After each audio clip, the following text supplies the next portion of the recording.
Good morning, Shavua Tov, and welcome to the Kehillat Shari Torah Halacha Review and Sefirah Omer count for Monday, April 5th. Today is the 8th day of the Omer. Hayom Shmona Yamim Shehem Shavua Echad V'Yom Echad La Omer. We're talking about some of the laws and customs that go with counting the Omer. So we talked about it being a period of semi-mourning, and therefore perhaps we should abstain from haircuts and shaving and so on.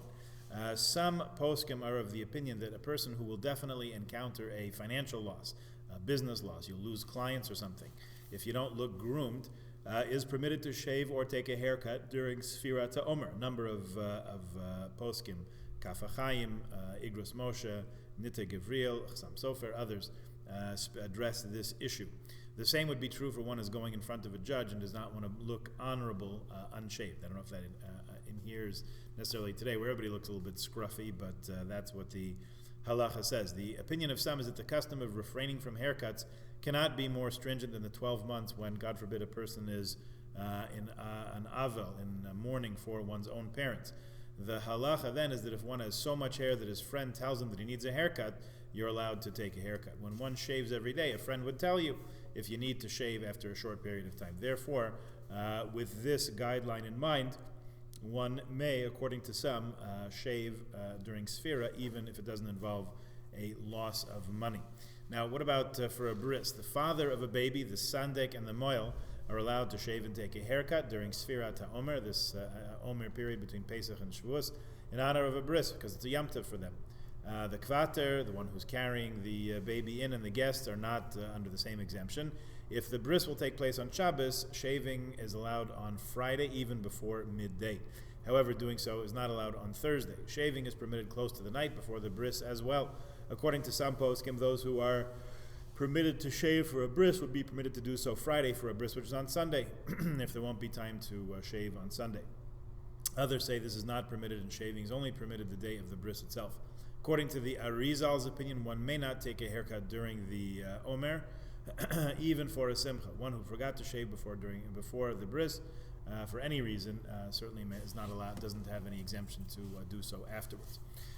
We are looking through our day-by-day Omer count, a daily exercise, thought for the day, acquiring the Torah step by step, 49 days, by Rabbi Yosef Chaim Lanzer. Here's what he says for day 8. Remember, these are patterned after the Mishnah's 48 means of acquiring Torah. So the day number 8 is anava, humility. The commentators here, the Mefarshim, explain that humility is the first and foremost requirement when it comes to learning Torah, because a humble person, will never be afraid to ask questions and grow.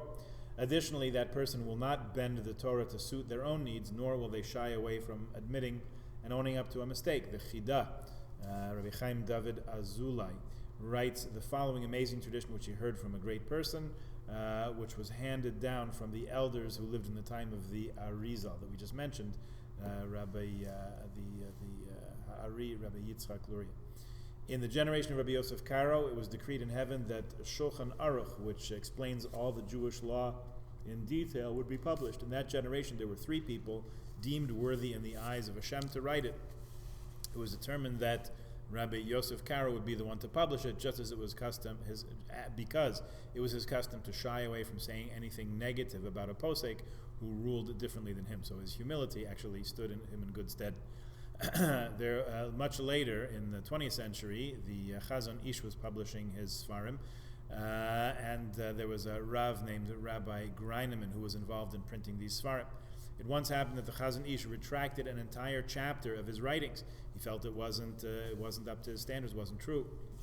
When the time for printing arrived, as an entire chapter had been removed, the publisher wanted to change the sequence and numbers of the subsequent chapters, so it would follow. It wouldn't go 8, 9, and then skip 10, 11, 12, 13, and so on.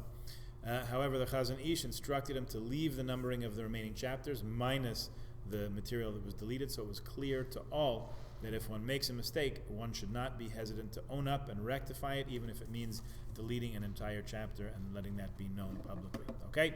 Inspiring thoughts for the day. Have a wonderful day. Please join us again tomorrow.